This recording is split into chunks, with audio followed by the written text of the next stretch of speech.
Noong 1965, habang nangingisda sa Arnie River sa Northern Ireland, may napansin si Ambrose Owens sa tubig.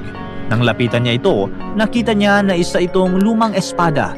Kinuha ni Ambrose ang espada at nilagay sa lumang barn ng kanyang family farm sa County Fermanagh. Matapos ang 50 years, nakita ito ng kapatid ni Ambrose na si Maurice at agad siyang nabighani dito. Binigay niya ang espada sa mga archaeological experts at doon lang niya nalaman na ang espada pala ay isang tunay na Bronze Age sword na ginawa pa makalipas ang 2,600 years. Ang discovery na ito ay mahalaga dahil ito ang patunay sa kalidad ng craftsmanship ng mga blacksmith noong sinaunang panahon. Sa ngayon ay nasa Enniskillen Castle Museum na ito.